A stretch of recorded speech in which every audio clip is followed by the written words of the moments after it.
Hi hello welcome to Nannaku Prematho.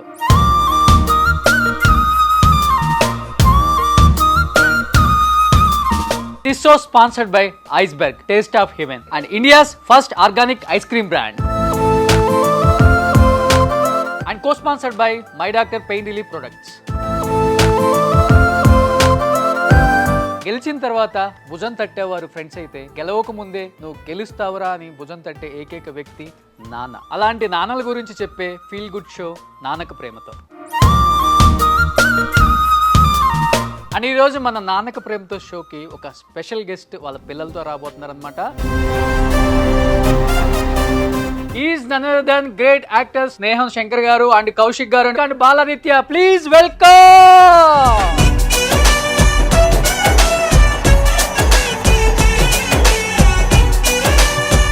కొడుకుల కన్నా తండ్రి అందంగా ఉంటూ ఏ షోలో చూడలేదు బహుశా. కుడి ఎడమల ఢాల్ కత్తులు మెరయగా. నిజంగా నాన్నకు ప్రేమతో ముగ్గురు యాక్టర్స్ రావడం ఫస్ట్ టైం ఇది. ఈయన పులిమేర మీద హడావుడి బిజీ బిజీ స్టార్, ఈయన ఇప్పుడు పులిమేర హిట్ అయిపోయింది బిజీ బిజీ స్టార్. ఆడడం మళ్ళీ కాదన్న నిజంగా ఎలా అనిపిస్తుంది ఫస్ట్ టైం నాన్నతో ఒక షో చేయటం మీరు? ఇట్స్ మెమరీ ఫర్ అస్, అంటే మాకు మంచి జ్ఞాపకం ఇది. సో శంకర్ గారు, ఈ టైంలో ఉన్న యాక్టర్స్ అందరూ కూడా ఇండస్ట్రీకి అయితే వద్దు అనుకున్న వాళ్ళలో చాలా మంది ఉన్నారు. బట్ మీరు ఎట్టి పరిస్థితులలో వెనక్కి స్టెప్ వేయకుండా ఇద్దరు పిల్లల్ని కూడా ఇండస్ట్రీలో సక్సెస్ఫుల్ యాక్టర్స్ గా నిలబెట్టారు.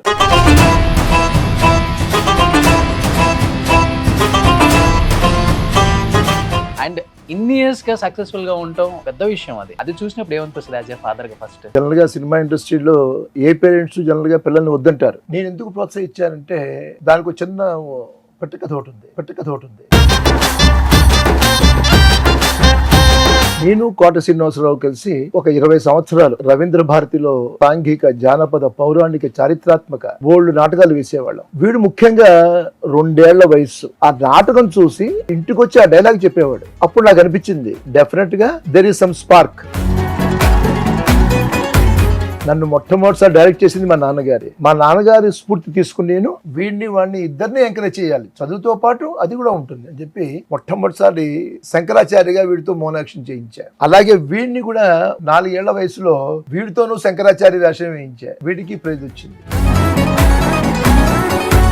పెరిగిన తర్వాత చాలా తమాషాగా వీడికి ఆఫర్ వచ్చింది కిట్టుగాడి టీవీ సీరియల్. అసలు వీడు అనుకోలే, వీడిని ఫైనల్ గా సెలెక్ట్ చేసుకున్నారు. ఓకే. ఎప్పుడైతే వీడు దాంట్లో యాక్ట్ చేయడం మొదలెట్టాడో వీడికి బాగా పేరు వచ్చి నంది అవార్డు కూడా వచ్చింది.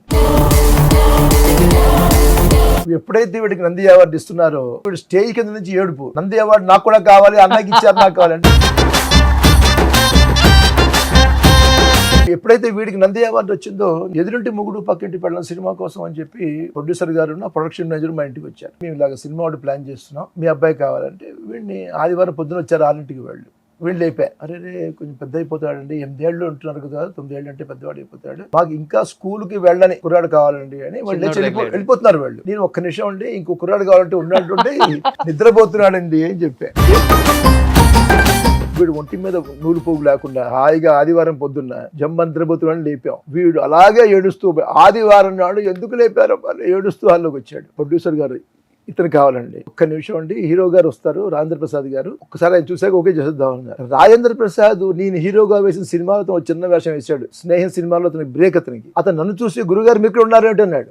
ఈ కుర్రాడు మా అబ్బాయి ఏనన్నా అనమాట. బ్రహ్మాండం. రాజేంద్ర ప్రసాద్ కూడా ఓకే అన్నాడు కాబట్టి ఆ సినిమాలో వీడితో వేషం వేయించాం. మరి ఏ ముహూర్తంలో వాడు కెమెరా ఫేస్ చేశాడు June 13th. ఆ తర్వాత ఈ నెవర్ లుక్డ్ బ్యాక్. ఇలాగా పట్ట ఓ 11 సంవత్సరాలు కొట్టుకుంటూ వెళ్ళిపోయాడు వీడు.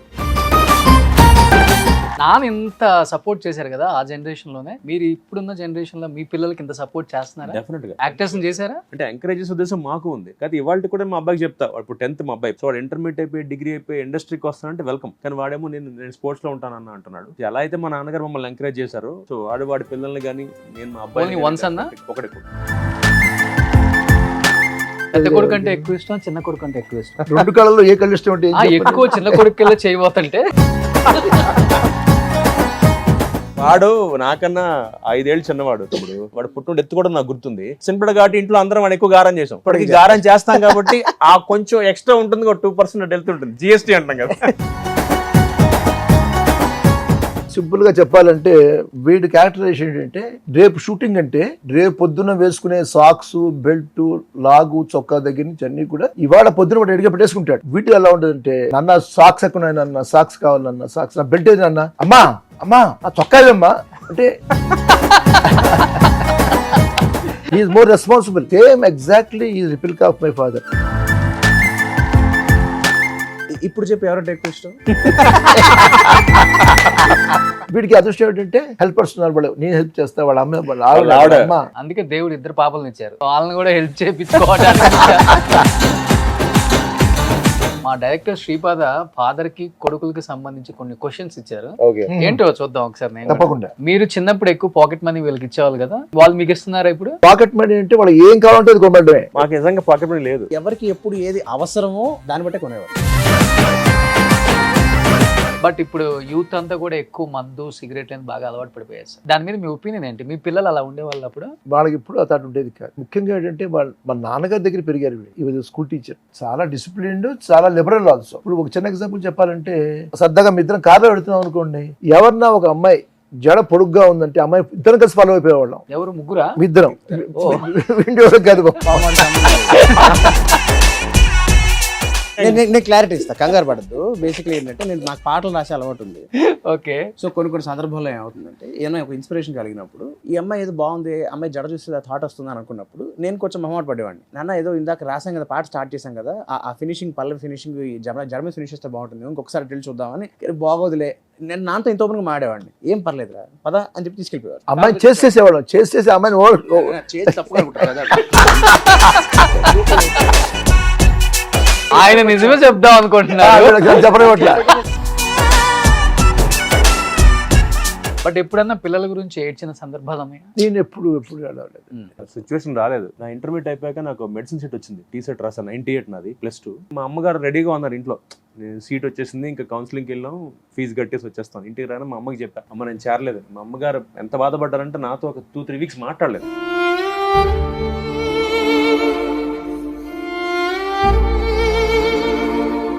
అంత హర్ట్ అయిపోయింది మా అమ్మ. అంటే నేను చిన్నప్పుడు కిట్టి కట్ చేసినప్పుడు ఎవరైనా సంతకం పెట్టిన డాక్టర్ అని పెట్టేవాడు. అంత ఇష్టం నాకు మెడిసిన్ అంటే.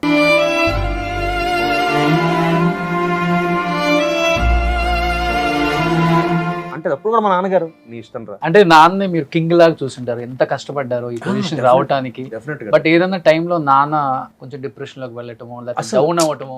నాన్నగారి విషయంలో బాధపడదు. ఒకటి ఏంటంటే, ఆయనకున్న ఫ్యామిలీ రెస్పాన్సిబిలిటీస్ వల్ల ఎక్కువ లీవ్ ద జాబ్. అంటే ఆయన రిజర్వ్ బ్యాంక్ ఆఫ్ ఇండియాలో ఆఫీసర్ గా ఉంటూ, అప్పుడు బాపు గారు ఆయనకు ఆఫర్ ఇచ్చారు, శంకర్ నువ్వు మానేవయ్యా, ఫుల్ ఫ్లెడ్జ్ గా దిగిపో, నువ్వు నీకు నేను అవకాశాలు ఇస్తాను హీరోగా అంటే. ఆయన భయపడ్డారు, ఎందుకంటే వెనకాల పెద్ద ఫ్యామిలీ. దాని తర్వాత మ్యారేజ్ అయింది. మ్యారేజ్ తర్వాత పిల్లలు పుట్టారు. సో అంటే అవి ఇవి అన్ని బ్యాలెన్స్ చేసుకుంటూ వెళ్లాల్సి వచ్చింది ఆయనకి.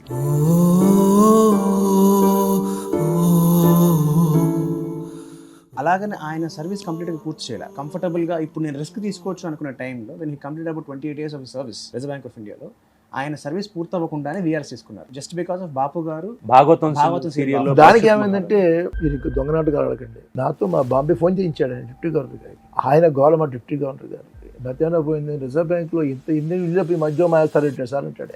లేదంటే మా పేరెంట్స్ దృష్ట్యా మాట్లాడే మాంత్రం అని చెప్పి ఆయనతో కూడా అబద్ధం చెప్పి మొత్తానికి వీఆర్ఎస్ తీసుకుని భాగవతం చేశారు.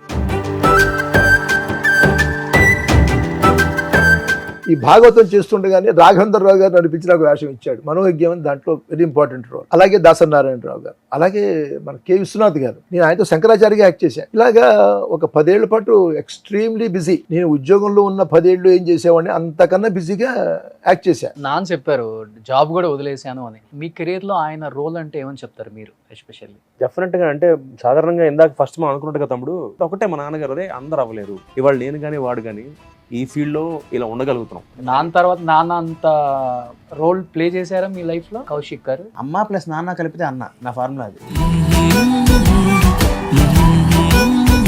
ఫైనాన్షియల్ గా ఎప్పుడన్నా ప్రాబ్లమ్స్ ఫేస్ చేశారా? ఎగ్జాక్ట్లీ దాని గురించి వస్తున్నా. ఎంత పరిస్థితి అంటే, అప్పటికి అన్నయ్యకి పెళ్లి అయిపోయిన తర్వాత అన్నయ్య ప్రతి బిజీగా ఉండేవాడు. సో వాడికి మేము డీడీ కాలనీలో ఉండేవాళ్ళం. అక్కడి నుంచి ఆఫ్టర్ 2 years 3 years నేను బాంబే వెళ్ళిపోయిన టైంలో నేను చాలా ఇబ్బంది పడ్డాను, ఎందుకంటే నాకంటూ ఉన్న సేవింగ్స్ అన్ని ఎగ్జాస్ట్ అయిపోయాయి.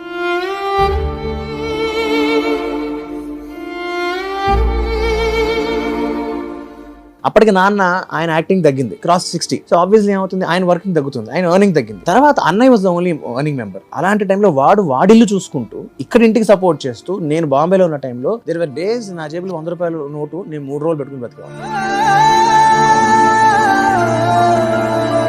మనం బాగున్నప్పుడు మనతో పార్టీకి వచ్చేవాళ్ళు కాదు మన అసలైన వాళ్ళు, మన ప్రాబ్లంలో మనతో ఉండేవాళ్ళు మన వాళ్ళు.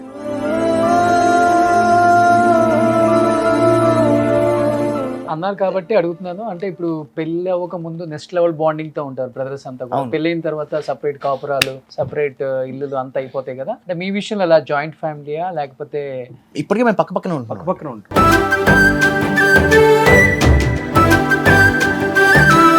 ఒకానొక టైంలో కౌశిక్ గారిని ఇష్టపడే చాలా మంది కూడా ఫీల్ అయ్యారు సార్, కౌశిక్ గారు అరెస్ట్ అయినప్పుడు. యాజ్ ఎ ఫాదర్ గా మీరు ఆ పెయిన్ ఎలా తీసుకున్నారు? ఐ వాస్ టెల్లింగ్ హిమ్, ఎప్పుడు నాన్న be in the crowd, don't be a lone fighter. ఆవేశపడుతున్నావు, వద్దు, డోంట్ బి సో హేస్టీ అంటే. But he said did it for a cause. వాడు ఎవరినో మర్డర్ చేసో లేకపోతే ఎవరినో కొట్టేసో వెళ్ళలేదు కదా. ఒక మంచి చేసే ఉద్దేశంలో ఆ విధానం చెడైపోతుంది. We know what he is. He knows what he is. He knows what his intention is. మా లైఫ్లో మాకు కొన్ని సందర్భాల్లో చాలా టఫ్ టైమ్స్లో కూడా I know he was very balanced. Oh. So అలాంటివి ఇట్లాంటి చిన్న వాటికి ఏముంటుంది.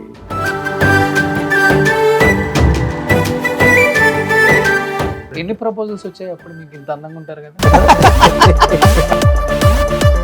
ఈ ప్రశ్న మా అమ్మగారిని అడగాలి. ఓకే. ఎందుకంటే చాలా వాళ్ళిద్దరు బావ మరదళ్ళే. ఒక ఐస్ క్రీమ్ ఐస్ క్రీమ్ తింటారా మీరు? చాలా నేచురల్ ఐస్ క్రీమ్ అన్నమాట, ఐస్ బర్గ్ అని చెప్పేసి. First organic ice cream in India. ఏ ఫాదర్స్ కేనా పిల్లలకి లేవా? Iceberg organic ice cream అనమాట. ఇండియాలోనే first time organic ice brand రావటం. సో టేస్ట్ ఎలా ఉంది సార్? చాలా బాగుంది. చాలా బాగుంది. మీలాగే చాలా తెల్లగా, మీలాగే చాలా చల్లగా, చూడటానికి చల్లగా, అందుకని వేడిగా మాట్లాడుకుందాం. ఎప్పుడన్నా మీ ఇద్దరికి గొడవలు వస్తుంటాయా? వస్తాయి. మేము ఋషులు ఏంటి, సీతమ్మ వాకిట్టే సినిమాల చెట్లో చిన్నోడు పెద్దోళ్ళ ఇంచుమించు ఏంట్రా తన్నావు? లవ్ మ్యారేజ్ ఇద్దరిది? అరేంజ్డ్. ఇద్దరిది. నాది ప్యూర్లీ అరేంజ్డ్, వాడిది కొంచెం ప్యూర్లీ అరేంజ్డ్. భారత్ మ్యాట్రిమోనీ, నేను ఎదురుకొండ మ్యాట్రిమోనీ. సార్, ఇప్పుడున్న జనరేషన్ పిల్లలకి ఏం చెప్తారు? ఎందుకంటే చాలా మంది అనాథాశ్రమంలో వదిలిపెడుతున్నారు పేరెంట్స్ ని. హస్బెండ్ వైఫ్ ఇద్దరు ఎంప్లాయీస్ అవ్వడంతో చైల్డ్ కేర్ తగ్గిపోతుంది. ఎప్పుడైనా లాలపోసావా, ఎప్పుడైనా పాలిచ్చావా అమ్మా అని. So the children are love star. అది వీడు ఎప్పుడు రిలైజ్ చేస్తారంటే they realise when it is too late. అయితే నా ఉద్దేశం ఏంటంటే కనీసం శనివారం ఆదివారం అయినా కూడా they should spend time children. ఎప్పుడైనా సిట్టింగ్ చేశారు ఇద్దరు కలిసి? ఇందాక చెప్పారు, పెద్దల ముందు కొంచెం మాట్లాడు. ఇప్పటికి మీరు చెప్పింది వింటారు? చెప్పింది వింటాం, ఏది కరెక్ట్ అనిపిస్తే అది చేస్తాం. అప్పుడప్పుడు మళ్ళీ యాక్టింగ్ చేసే అవకాశం ఉందా మీరు? మీ ఇద్దరం త్వరలో రాబోతున్నాం, నేను తమ్ముడు ఫస్ట్ టైం. సో దాంట్లో ఫాదర్ రోల్ ఇవ్వచ్చు కదా ఆయనకి. సో అంత డిసిప్లిన్ గా ఉన్నారు కాబట్టి ఇన్ని ఇయర్స్ అయినా కానీ చిన్న బ్లాక్ మార్క్ లేకుండా ఇండస్ట్రీలో ఉండటం చాలా great sir. And thank you so much నాన్నగ ప్రేమతో షోతో ఇద్దరు పిల్లలతో వచ్చినందుకు. మీ సుమన్ టీవీ యాజమాన్యానికి, మీకు అందరికీ కూడా శతసహస్రాధిక ధన్యవాదాలు, కృతజ్ఞతలు. పాటలు పాడతారా? పాట కాదు కానీ 25 years మ్యారేజ్ యానివర్సరీకి ఒక కవిత రాశాను. సో ఈ సందర్భంగా అది ఒకసారి గుర్తు చేస్తాను. పిలిచినప్పుడు పలికారు వారు, తలచినప్పుడు తరలి వచ్చారు, ఓడినప్పుడు ఓదార్చారు, గెలిచినప్పుడు గర్వించారు, కష్టాలెన్నో సహించారు, మా ఇష్టాలకై శ్రమించారు, నష్టాలెన్నో భరించారు, మాకు స్పష్ట జీవనం నేర్పించారు, క్రమశిక్షణగా పెంచారు, శ్రీరామరక్షగా నిలిచారు. ఆ ఇరువురు ఎవరో కారు, మా అమ్మా నాన్నలు వారు, మా మదిలో కొలువుంటారు, ప్రతి జన్మలో కలిసి ఉంటారు. రాజు రాణి వారయ్యారు, రాజాబాబుని అందించారు, ఆది దంపతులు అంతటి వారు ఆదిత్యని వారు అందించారు. ఇక ఒకరితోటి ఇంకొకరు ఇలా చెప్పుకుంటారు. అమ్మ పేరు కళ్యాణి. డియర్ కళ్యాణి, నువ్వు ఈ ఇంటికి రాణి, వంటకి రారాణి, నా ప్రేమకి పారాణి, నువ్వు అడగాలే గాని అది ఏదైనా కాని, నేను తేనా అలివేణి. డియర్ కళ్యాణి, అప్పుడు ఇప్పుడు ఎప్పుడు నేను నిన్నే స్మరిస్తూ తరిస్తూ ఇదిగో ఇంకా భరిస్తూనే ఉన్నాను అంటాడు ఈయన. ఓకే. అప్పుడు ఆవిడ అంటుంది, డియర్ శంకర, నీ గుండెన దాగిన నేను, నీ గుండును తాకిన నేను, నేను వీడి ఉండనేలేను. 20 60 అయినా నీ డెందము అందములోన మార్పుండునా కాస్తైనా డియర్ శంకర, ఈ శివసతి నీ పార్వతి నీ ప్రేమకు ఇచ్చెను సమ్మతి, ఇక ఎవరికి చెప్పను నా గతి. పాపం ఒక కళ్యాణి గారి గురించే రాశారు ఆయన. లేదు ఇద్దరు గురించి రాశాక. ఫ్లాష్ బ్యాక్ లో ఎంతమంది కళ్యాణిలు ఉన్నారు అనుకుంటున్నారు? అప్పట్లో నాన్నగారు బాగా లక్కీగా అప్పుడు సోషల్ మీడియా లేదు తమ్ముడు. అవునా? ఉంటే ఆ కథే వేరు. ఇద్దరు కలిసి మిమ్మల్ని లాస్ట్ అండ్ ఫైనల్ గా చిన్న autograph sir please.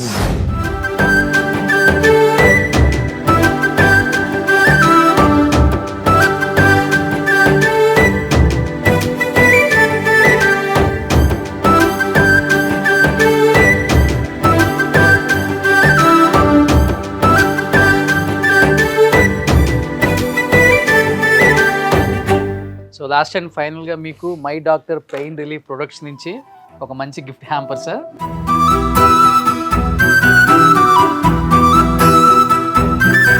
Thank you so much. Thank you తమ్ముడు.